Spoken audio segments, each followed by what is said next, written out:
Welcome to another podcast of Don't Call Me Skinny. I'm super excited to be with you here today. We have a really great little collaboration that we are doing. I was a guest on a podcast with Pape, Wits and Weights, and we talked about emotional eating from the emotional side. And today, he's coming on my podcast today to talk to you guys about the emotional eating through data specifically, which I love because he is such a data guy. I'm not a data girl. I mean, I am a little bit, but not like he is. So check the link in the show notes if you want to take a listen. My version is on his podcast today. It's going out. We're doing it the same day, so you can hear both sides at the same time. And so, yes, Philip, thank you so much for joining me. I'm so excited to have you on here with me today. I am so excited to be on again, see you again on your show. So thanks for having me. Yes, of course. What I want to do first is just, can you give my listeners a little bit about who you are, where you're from, and how you ended up in this, and what makes you, like, I call kind of you the data king. Like, I literally listen to his podcast because he has these amazing guests on, and it's all just so much about data. So can you go ahead and tell us a little bit about who you are, where you're from, and how you got here? Yeah, I suppose the data side comes from being an engineer. So I've been an engineer for more than 20 years, a software engineer, which is even more like nerdy and data centric. And so I get very annoyed when I can't figure out why something works. And so my whole life through fitness, through nutrition, I was always a bit fluffy or overweight or always on diets. I mean, I'm old enough to have been on Slim Fast and then Atkins. So we're, right about that generation. I'm in my mid 40s. And I love being in my 40s now because I've kind of started to figure it out, just starting to figure it out. And I did all the things, right? I did CrossFit for about 8 years, stressed myself to death doing CrossFit and doing all the diets. But having been an engineer and trying to figure it out, it wasn't until things got bad enough, let's just put it that way, when, I had a kid in my 30s, or my first daughter, and I kept getting more out of shape, the dad bod, like, it starts to hit you in your 30s and 40s where you can't make excuses anymore. Or for those of you with a fiery metabolism in your 20s, it's gonna slow down eventually if you don't do something about it. Right? So around the time I was going to turn 40, I just got fed up with it. I'm like, why isn't this working? Why isn't all this CrossFit and these clean and jerks and like cutting carbs and doing keto, why is it not working for me? And I just dived headlong into evidence-based nutrition and training. And a lot of my early inspirations were the Muscle and Strength Pyramids by Dr. Eric Helms, and I think Andy Morgan was a co-author. A ton of podcasts, ton of videos, and a lot of this was during the pandemic. So while people during that time were probably going the other direction in many cases with their fitness, I was starting to figure it out. I was putting together my home gym. I started strength training. And about a year later, I got into nutrition. And then almost a year after that, I started my podcast. I'm giving you the short version, but basically took a lot of learning and experimentation. And a lot of that was learning how to track food and biofeedback and training and like how I felt, to just see what worked and what didn't, along with the science, kind of like merging the two together. Because if you fly in blind, or if you don't have a coach or help, the information is just overwhelming out here in the industry.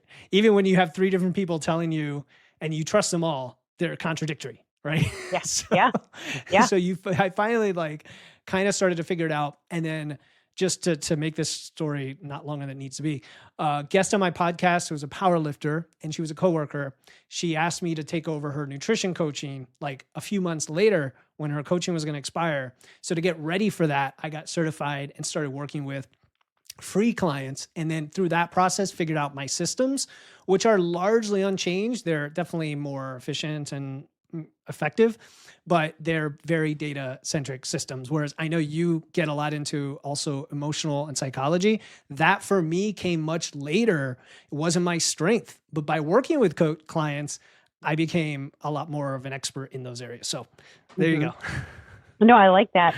And it's interesting because being an engineer, I mean, really that's kind of what we do almost when we create our processes or when we are coaching a client. It is very structured, even though I do a lot of the mindset work, the emotional side of that.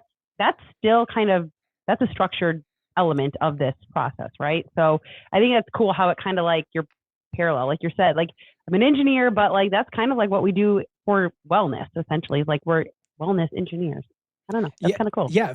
I use physique engineering, wellness engineering. I think engineering comes down to systems, right? And structure. You said it great. I love the word structure because that's usually the word a lot of clients will use. They're like, oh, it wasn't until I had this structured approach, even if the structure is around emotions, right? Like it doesn't matter. Yeah. It's just awareness. We were talking about this on my show. It's having awareness through some method, some framework, some step-by-step process that takes the stress off of you, that gives you some clarity, that gives you confidence that I can control my physique and I can control even my mental health because they're tightly linked in many cases. So that's kind of where I come from with the show and with working with people. Yeah, I love that. That's what I love. And speaking of this part of this, right? Let's take that piece where we're talking about structure. I know that we can see things go really the other way. I was actually watching. Do you ever follow like Jordan Syatt? I follow him. Okay, I love him. And he just did a whole post. The mini podcast, he calls it. Yeah, right? Yep. And he just did a post today on his Instagram about how he went so far the other way with all of this data that he had, I can be this lean and I can look like this and I can train like this and I can do all that stuff with all of this data and how it can go pretty extreme. So how do you keep all of this data from going from 0 to 150? Like, because we can use data and it's great to have, but how do we prevent ourselves from going so extreme with it? Like, I have to keep getting progress. I have to keep going. I have to keep losing weight. Like, how do we find a balance with using the data that we get? Yeah, that's a really great question. I think it comes down to, it depends. We were laughing about this on my show, that there's a spectrum of people's like propensity to do this. So naturally people will seek you out as a coach because you're a certain way, right? So people listening to my show will be like, I'm so a nerd. I love data. Give it to me. Like, let's track everything. At the same time, like biohacking and things like that, I'm not very much into that. Like, I don't go overboard with the HRV tracking with your Oura ring. I talk about it. I think it's cool. I think it's a nice little side thing, but it does come down to the fundamentals. I'm like, I don't care how much you're eating over here, doing over here, if you're not strength training, or I don't care how much, or I don't know how many calories you have until we understand your protein, right? Like, there's a certain priority that we start with to keep it simple, despite having the data. So when I tell my clients, like, we're going to collect a bunch of things, but I'm going to reduce the friction as much as possible for you. And as a coach, that's the way I take stress off of them. And I basically give them the emotional support. It's like, here's a couple things you need to do. Track your food, track your workouts. A lot of stuff's going to come through your watch, but don't worry about it. Like, at the end of the day, what happens in the first couple of weeks, and you've seen this too, Sarah, is self-awareness starts to change their own behavior. And then the tracking doesn't become a chore. It's actually reframed as, this thing's really helping me out. As far as the extreme you're talking about, there's a pocket of people who really like that, who like understanding, oh, how much muscle am I gaining versus fat and how efficient is it? And like, I've got a client, Sarah, who wants to experiment with all the crazy Lyle McDonald diets, like the protein modified fast and the rapid fat loss. And I roll with him because that's what he wants. And he's cool. He gets it and he loves data. Most people are not like that. Most people, it's like, what are you eating? How much are you eating? You got protein, you're training, you're growing. We don't have to overthink it. So don't overthink it is my point. Yeah. And I think that's where I think a lot of people get caught up as you're talking about, like the Oura ring. And the fitness watches. Yeah. Right. So here we are. We're all like, we are data driven, right? Oh, I'm going to get in X amount of steps. I'm going to get in all this stuff or my sleep. I'm curious as to, I mean, you're talking about how you help your clients, like, okay, we don't have to pay attention to all those things. What would you say, especially to those? We talked a little bit about this on your podcast when you were interviewing me, which was like, making sure how many calories we're burning. Can we talk about the data there about calories burned and why that might not really translate into actual burning of calories? Like, this is something that I'm seeing a lot where we think that we have to go exercise to work off the piece of cake, or I have to go on the Stairmaster for 45 minutes to burn 254 calories. Exactly. I'm not really sure how people are getting that, but can you talk a little bit about how there's a disconnect here? Yeah, that's a good one. Where do I start? So, where do I start? So, first of all, when I work with folks and I use, there's an app that I like to use. It's called Macro Factor. You don't have to use it, but so far, unless you know differently, Sarah, it's the only app I've found that isn't just a food logger, but it also estimates your rate of calorie burn. Yeah. And when people start using that, they say, well, where does it take your activity data? And I'm like, it doesn't. I'm like, let's think of your body as a system, as a black box. Energy comes in, energy goes out. And however that energy changes based on weight on the scale over time, not just the daily fluctuations, but over time, based on what you're putting in your mouth, tells us really well what you're burning. Then the question is, what do we do? And what you're getting at is people try to burn more calories and eat less, and they burn more calories and eat less. And usually they're eating less in the wrong way, right? They're cutting the wrong things, or they're eating a lot of processed food. They're starving. They cut even more. They go on crash diets, and then they're doing all this chronic metronomic cardio that honestly nobody likes, right? Like only a tiny percentage of people really love doing quote unquote steady state cardio. So I do love to explore, at least with my clients and on the podcast, how we use the data to get insights into how what we're doing affects our energy levels. And at the end of the day, I want you to feel energized and perform and be able to hit all the reps in the gym, be able to recover, get lots of stimulus from your lifts, but not feel like it's wiping you out or making you super sore. And it's like this beautiful balance between, it's called energy flux, actually, is the term people use. It's like, I want to eat more and move more, but move more in the right way by lifting, by walking, maybe a little bit of sprinting here and there, and some play. And when you have that in the right proportions, you're feeling satisfied, and potentially weight starts to come off anyway, because you're serving your body's needs and you're serving your satiety signals, your hunger signals, all of that. And emotional eating, it sounds like a side piece to all this, but it's actually super important, right? Because it controls, what you eat, how you eat it, your patterns and everything. But people who are tracking and have this data tend to know what the heck's going on. And then if they don't change, the data continues to tell them that. So anyway, I went off on some tangents. No, I don't know if you have specific questions related to that. No, I mean, I like that, because I feel like we get really caught up in the numbers, right? Well, I have to track my data, or I've used Macro Factor before. I love Jeff Nibbard, and I love that. And all those guys, like, he promotes it hugely. And it wasn't for me. I chose to stop using it, right?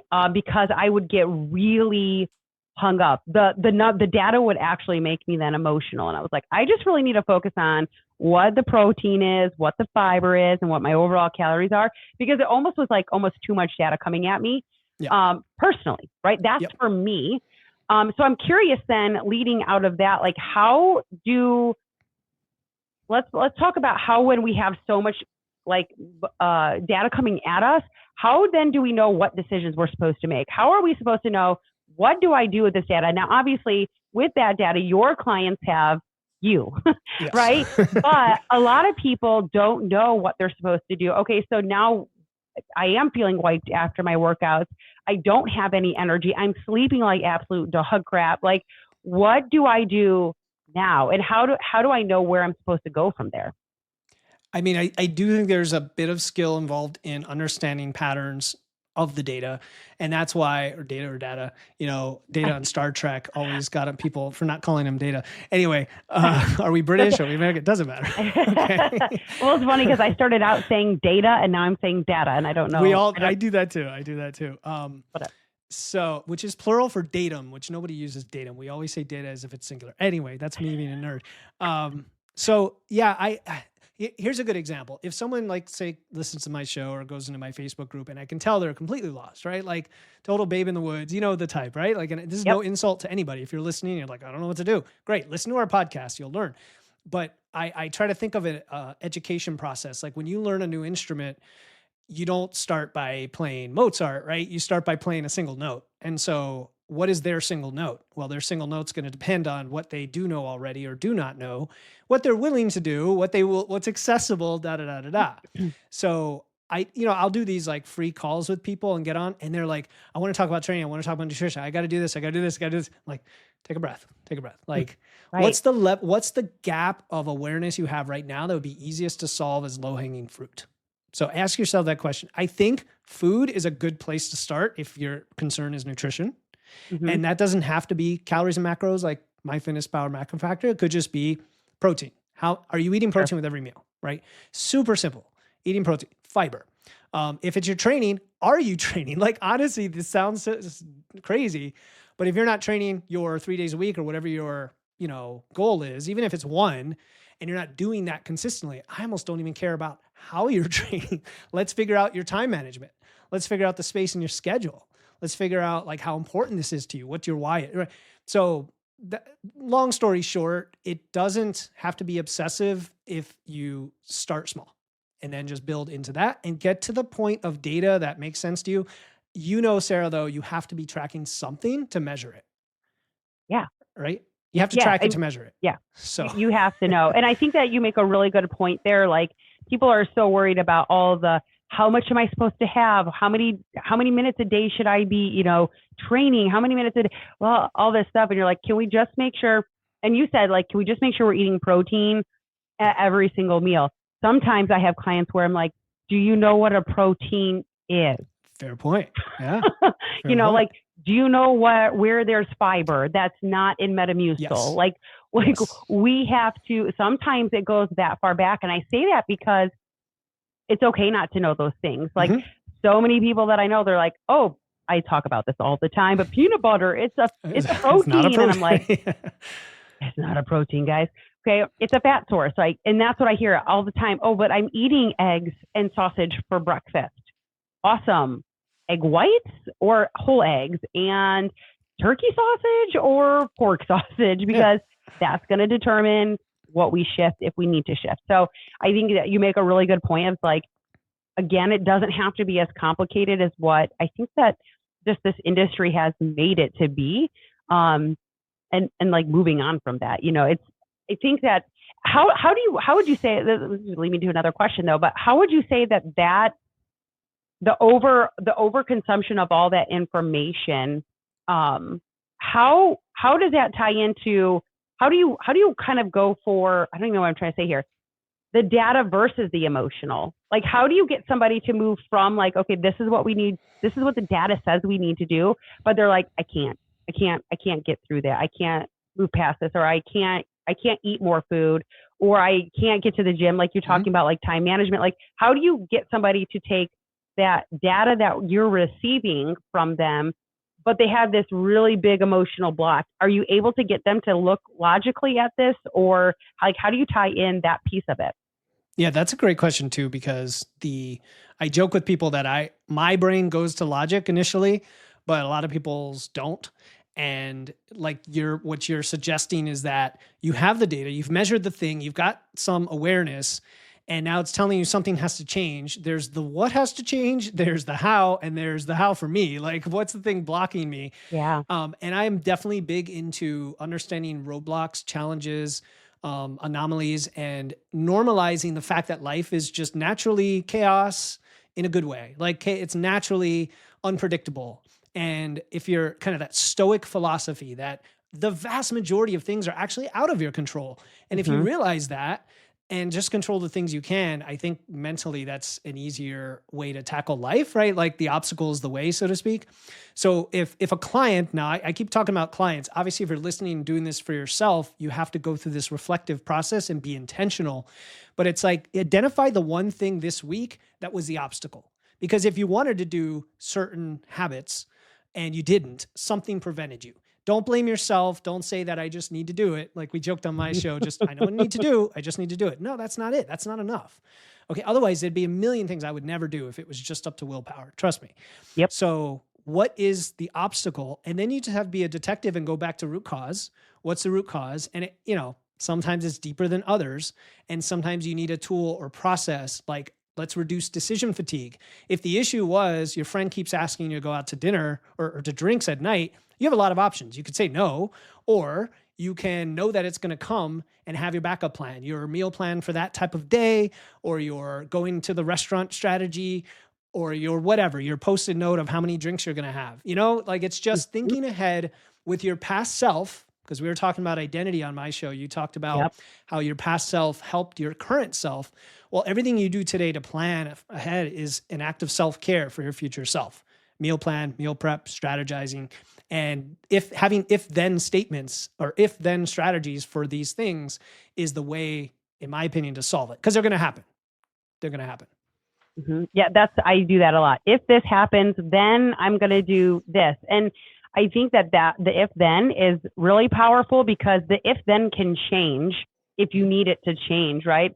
If my friend asks me to go out, then I can tell them this. Or if I say yes, then I can do this. But even in the moment, it's like, okay, if I have another one, then what happens? What do I do now? Right. So I think that one's so versatile, because you can literally flip it right then and there. Like, okay, if I get another drink, then this is going to happen. If I say no to another drink, then this is going to happen, or this is how I feel, or this is what other people might say. Like, people might have comments about me not having another drink or just taking water. So I think that if then is super powerful. Do you find that your clients have a really good response to that technique?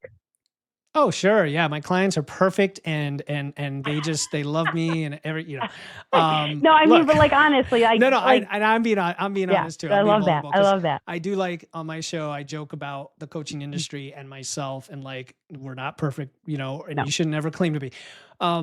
Yeah. I mean, everybody's different. I tend to generally attract the person who is more into the data and kind of side. But I will occasionally have a client who's never heard of me. And that's always interesting, because I haven't educated them through the podcast or through the basics yet, and have to take them through that. Look, I think you mentioned on the other show, you have to have a conversation. You have to understand the person, understand their emotions. How can you be there for them non-judgmentally and take the emotional stress off? I think emotional recovery is a type of rest. It's a type of rest and recovery. And if I can be look, don't stress. I mean, you can stress, but I'm here for you. Let's go through this one step at a time. I can think of a client right now, Sarah, who's fairly new to my program. She came in through a launch that I had, and so wasn't quite seasoned with my stuff yet. And you can sense the impatience early on. There's a lot of impatience of I got to lose the fat. I got to lose the weight. Right. And I'm slowly chipping away and finding the parts that resonate with her after realizing certain approaches were not working. The logical approach didn't work. And then the using data combined with emotion still didn't work. And I had to kind of slowly chip away at myself as a coach and learn about her to see what would help her feel like this is going to work for her, Yeah. Anyway, and I think we talked a little bit about this as well on the other episode, which was allowing yourself that space to say, okay, that didn't work. And I think, again, as you just mentioned, we're all perfect, right? Us coaches, we're amazing. Right? Even us as coaches oh, that did not work with that client. What? Oh, yeah. Okay, now I know, this potential type of person, this might not work with, and stay away from it. Okay, never mind. And we move on from that. And then it's but again, we try again. We keep going after that next thing. Be okay, well, let's try this instead. So also taking that pressure of this has to work, or this is your only option. There's lots of options for lots of people. I think, so. Yeah. I think if you are looking for a coach, look for somebody who's a total, I'll say bulldog or whatever, but very persistent, curious, skeptical, growth mindset. I try to convey through the podcast. One of the reasons I do the podcast is just lay it all bare and let people know I take this stuff personally for my clients and for people, even they're not my clients, they could just reach out for a Facebook message, and I want to help them. I don't want you to sit there frustrated and stewing, and now the next 10 years, you still don't have the result you want, because there's a way. There's always a way, and just know that there's a way. Yeah, I think that's important. I think it's huge. So I kind of want to talk about this part of it. We hear a lot of times, again, social media, I'm going to say this because it inundates us with all the things. Meal timing. How can this meal timing, we hear a lot about it, and, oh, you have to eat 30 minutes, or your protein synthesis is all this, it's not good, you're not going to grow muscles and all these things, right? How does that work how can meal timing or more meal structure benefit the emotional side of the eating piece? Oh, that's a great question because it's tremendously helpful, especially when people come from a world where they think they have to eat a certain meal timing structure, like intermittent fasting. Come on, folks, you know who I'm talking to, Yes. or they have to eat 3 meals a day, or 6 meals a day, or snacks are bad because snacks can be a great tool. So it does come down to the tracking of awareness of your hunger signals and your emotional triggers, kind of what we talked about on my show as well, where sometimes the simplest thing is to reduce that 4 hour gap in the afternoon where you're not eating and just put a snack in there. It might be Greek yogurt with some berries, right? Mhm. Where you try to check off all the boxes of I've got protein, it tastes good, it takes the hunger away, it fits with my calories, right? It serves all the things and it's not a chore. So when I talk to clients about meal timing, I like to ask about training first. So if you're strength training, well, you should be strength. Who's not strength training listening to this? I Get don't with want it. to. I don't want to talk about that. There's a lot of people. I know. I know. So, well, that's where I start because if you can fuel your training, it sets things off well for everything you're trying to accomplish with your body composition. It also sets yourself up for hunger signals elsewhere in the day because we know training is linked to cortisol. How you eat is linked to recovery and cortisol and stress. Same thing goes for having like a good protein centric breakfast. You know, there's something to be said for what your grandma said about breakfast being the most important meal, because there is evidence that eating earlier in the day, again, partly linked to cortisol, is going to make you less hungry later in the day. Interestingly, even though your calories are kind of shifted to the front, doesn't sound intuitive, but it's true. But it's different for everybody, right? It is. So just tracking your hunger and then saying, okay, is it a meal timing thing? Am I eating at 7 and then at 4, right? And I'm like starving in between. Well, that's an obvious solution to me when I see that. Mhm. Or are you eating tiny meals and so you're never satisfied and you're eating like 6 tiny meals? Are you eating inconsistently? I think consistency of both calories and protein and then meal timing is actually you're telling your body things are safe and predictable. And that actually helps both with your calorie burn and your hunger signals. So yeah, there's a Okay. lot more where that came from. Yeah. No, I think that's important. We touched on this on the other episode. I have a client. We talked about this client who eats like 700 calories of snacks, but her lunch and dinner are like 250 calories, Yeah. maybe at times, right? This would be a case that I say that the snacks need to go. The snacks are happening because we're not eating a proper meal. 250 Yeah. calories, in my opinion, for an 1,800 plus calorie person, that's what we're intaking. 250 calories is nothing.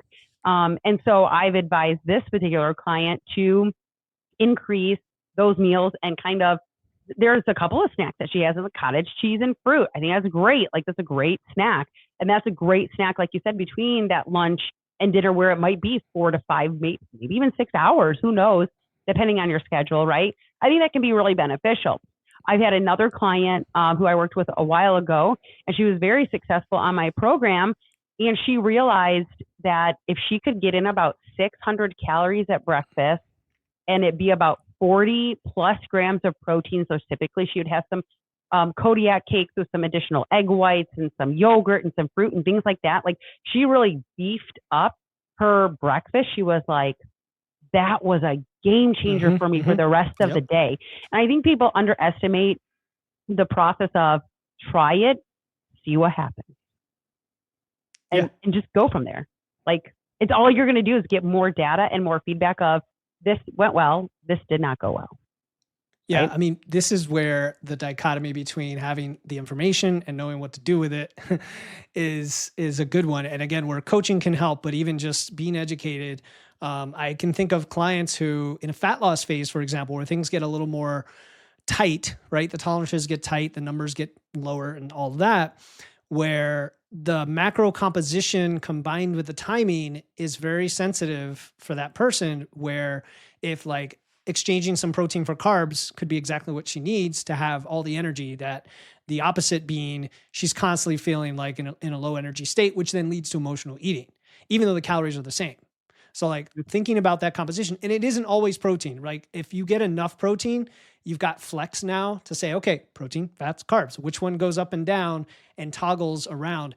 And it does come down to experimentation. So if you if you're in fat loss, you're starting to lose fat at a decent rate, at a normal, consistent rate, and then the hunger starts to ramp up, don't think you have to continue the same eating pattern throughout the fat loss phase. It's always dynamic, not just the calorie level, but even the timing and the macro proportions. Because think about it, as the calories come down with metabolic adaptation, the protein tends to stay the same and the fats and carbs come down. Well, that starts to hit your energy and your hormones. Yep.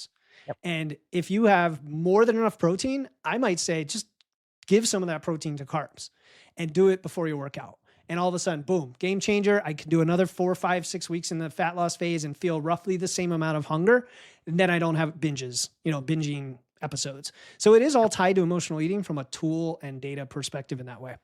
Yeah, I was going to ask about the macro side, right? Because we were talking about the meal timing side, but how does the macro specifics play into, and I think I just recently did a whole, podcast on calorie calculators, which they great. And we have all these formulas and all these calculations, and these are wonderful and they're amazing, but they're not the holy grail. You have to also intuitively be able to go, these are not my numbers, or this is what's happening and I need to flex this a little bit or raise this, lower that. I think that's a huge piece to this, that a lot of people, again, this is why coaching is beneficial. And because you already don't know what to do and you're already inundated with information overload, and you don't, it's I know I'm supposed to eat better or more protein. How? It's yeah, I agree. And also when you're in fat loss, and I know you probably do this as well, you don't just jump right in. You've got to get everything stable and dialed in and know a little bit about the calories and macros, and then understand that macros can affect calories, can affect your metabolism, and can affect, it's a big vicious cycle, or maybe a virtuous cycle.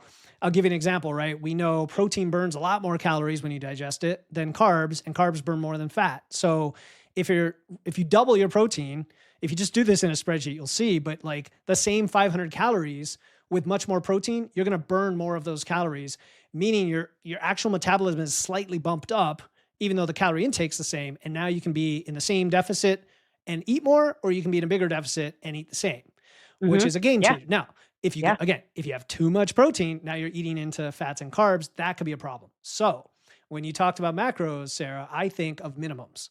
I like minimums. So a protein minimum, and then fats and carbs also should have a minimum but you need to figure that out. And then now anything above that has a lot of flexibility and you're good to go. And then here's the thing though, if you are barely hitting your minimums, whatever calorie level that is, you probably don't ever want to go below it, even if you quote unquote need to lose weight faster. Yep. No. Yep. You're going to be miserable forever. You just won't do it. You're better off eating a little more. Yeah. Yeah. It won't be sustainable, right? You're not going to be able to stick to it. You're going to end up eating your arm off, and then you're going to be I did it again. I fell back into the same pattern. Right. And here we are again on the same cycle that we've been on for 25 years. And that's the patience piece. It's it's not going to happen as fast as you think. Just assume it won't. And that's okay. And don't have an end date, and don't have a target weight. In my opinion, don't even have a target. I mean, clients will come to me with the target weight, and I slowly chip away, at the mindset of all we can control is how much we eat and the calories and the macros we eat and what we do. Our body's going to do what it's going to do. We can optimize as much as possible. But given that, now tell me how long it's going to take to get to a certain weight. You can't control that part. Nope. You can't. You can only control what you're doing here now in the process. So it's empowering, and it's liberating when you realize that. Yeah, it is. So one of the last questions that I have for you before we start wrapping it up is, I'm really curious about our hunger cues, right? This is one of the first things, again, if somebody comes to me and they're like, oh, I never eat breakfast, I'm never hungry. That's not normal. So we need to change that. Never being hungry is not normal, guys. Ladies, gentlemen who listen, it's just not a normal thing. So I'm curious, how do we determine hunger cues, fullness cues? How do I know when to stop eating? How do I know when I'm actually supposed to be hungry, or what that feels like? And its relationship to emotional eating. What does the scientific research say versus how does that play a role in being an emotional person, human being? That's a big question, Sarah. That's a loaded one, because the simple answer is you will have to figure out the difference between psychological and real hunger. through some level of tracking or awareness. I mean, again, going back to that, I have like a journal or it's not, I guess it's a diary with a scale in it that says like, here's your hunger scale. It's based on some of the validated hunger scales. Sometimes they have the different happy face down to the grumpy face. Kind of like the love that. Yeah. Love that. Love that. And it's like, okay, when you're hungry, you go to this scale and you see what the threshold is. Like, be honest with yourself. And if it's below the threshold, then it's potentially psychological hunger. And there's some like little tricks, like go get a glass of water, right? Or take a pause. I know we talked about that on my show as well, just to kind of resolve whether it's physical or not. The problem is people are eating in such a shitty way for so many years that the hormonal milieu, as they call it, are like so screwed up between their thyroid and their cortisol and their gut hormones, semaglutide, all of that's involved. Like the stuff you hear in the weight loss drugs, you've got those and it's all involved to just make it go haywire. Honestly, I would go back to lifting weights as like the thing I would shoot to the top of the list for people, as if you wanted to pick one activity that would quote unquote solve a lot of issues, probably magically in pretty short order. It would be lifting weights, including postmenopause women who are worried about hormones and everything else, lifting weights. Yeah. And if you can do that for a while and then see what's left and then start dealing with it, because it affects your hunger signals as well. Not doing too much cardio affects your hunger, right? So I would like put the behaviors in place that make hunger worse, like sleep deprivation makes hunger way worse. Yep. And address those. If you're not doing those, come on, like that's what we got to do. Do those things. And then whatever's left, you can potentially address. That's a little bit different than starting from emotions, which could be necessary for certain people as well. It's just my approach with most of my clients. Okay. No, I mean, and I think that's the thing is like, it really truly is a complex situation. Yeah. But I think you do have to determine, am I actually hungry? Like, again, awareness is going to be everything. My listeners know, like, all she does is talk about it, but that's the truth, right? Like this is the reality of it, is understanding what awareness is this emotional hunger? Am I just using this to cope? Am I actually hungry? This was a big game changer for me, even on paying attention to days that I was, say, doing a leg day versus an upper body day versus because I was like, man, leg days, you're moving so much more, should be moving so much more weight that I was like, I feel like I can't get full in it. And I'm eating the same things that I do. I'm a pretty consistent, like, I like my stuff. I keep it simple.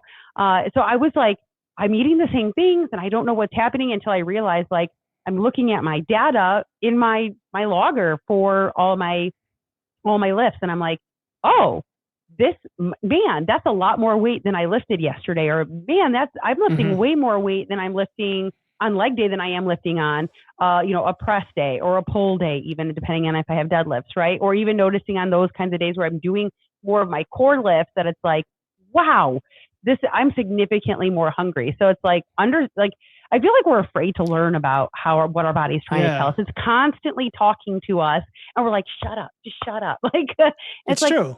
It's true. I think we're so afraid to listen to it.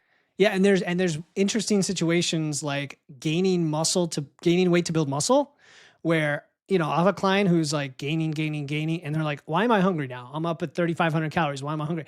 That's actually your body telling you something legitimate still. It's because you're about to hit a hard gaining plateau. I've seen it over and over again. And if you don't jack up those calories, my man, you are going to stop right now. And you need to eat maybe another 300 calories, right?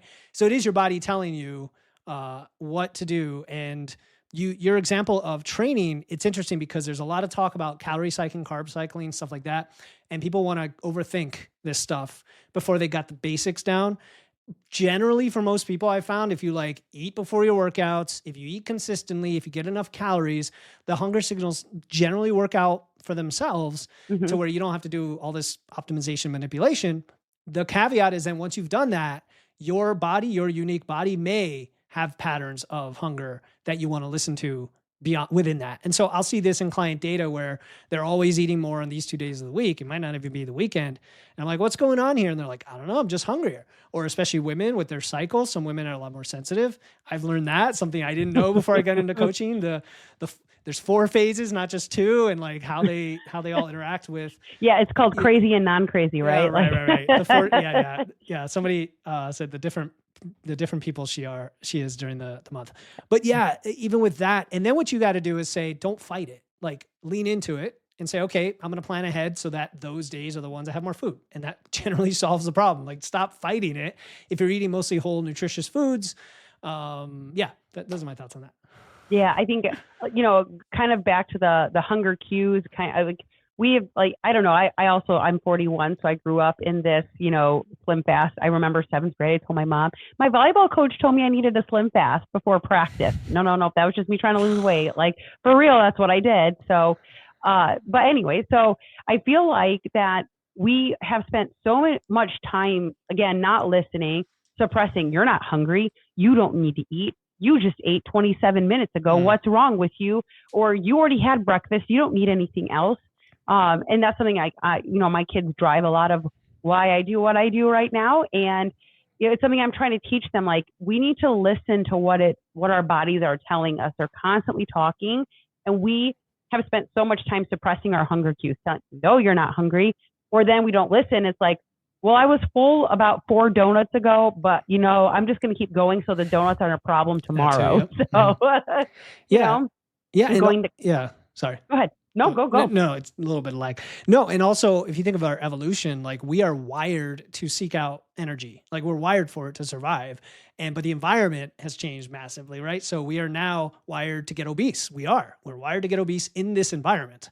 So the whole nutritious, whole foods, nutrient density thing is not anything to be taken lightly. It is extremely important to look at the industry, ultra processed foods, everything happening with weight loss drugs, not to judge any of that, but to look at your own choices and say, look, how do I get the flexible approach? Why I say that, Sarah, and you know this just as well as I, is your hunger signals are highly manipulated in the wrong direction when you're eating food that's effectively been discombobulated into its ingredients. A bunch of ingredients that never exist in nature are put together, and they're pre-digested for you just to make it gross for people. And not that I don't love my Oreos like you do. And we can have them. We can have it. In fact, when you're gaining muscle, you could include more of those in. But it's just not going to make you full because it shouldn't. It's already been digested. It's bypassing a bunch of your gut. Your gut goes from mouth to your ass, right? And there's steps, and you're skipping a whole bunch of steps, and those steps involve hormones and saliva that keep you full. So you're skipping it all, right? No wonder we have a problem with obesity and all of that. So yeah, it's interesting. You're talking about how things are kind of put together, already processed for you. Again, I love Jordan. Jordan did a thing about how, like, even the way they stack a Snickers bar together, like, creates like specific things and triggers that happen in the brain that make you want more of the thing, because you have the nugget, then you have the peanuts, which is salty, the chocolatey goodie, I can taste it right now. Yeah, right. So it's like it's wild, but it's a real thing that I think, again, people aren't. They're just awareness. So I appreciate all your time. Is there anything else that, like, we didn't touch on that you're like, man, I really want these people to hear this? I got to say this. I think they've heard enough of me today. I think that's plenty of. I want you guys to hear Sarah on my show as well, because we talk about the other side of this. But yeah, there's so much to get into this. Just keep learning, folks. Like, be curious and open to self-experimentation, and collect a little bit of data. Don't obsess about it. Just, if you're not sure, ask Sarah, ask me, and we'll give you a tip on, like, maybe what's the best thing for you to look at right now. And that'll just massively change the game for you versus the other 95% of people who are just wandering through life without a clue. Without a clue. And there's so many. Right. Don't be one of them. Don't be one. Don't be the one without a clue. There you go. So thank you so much for joining me today. I really appreciate it. You guys, make sure you go check out Philip's podcast. Again, I call him the Data King, whatever you want to call him. And he's got some incredible guests on. So many people in this industry that are just so fucking knowledgeable. So again, thank you so much for coming on here. I really appreciate you guys, and I'll catch you on the next episode.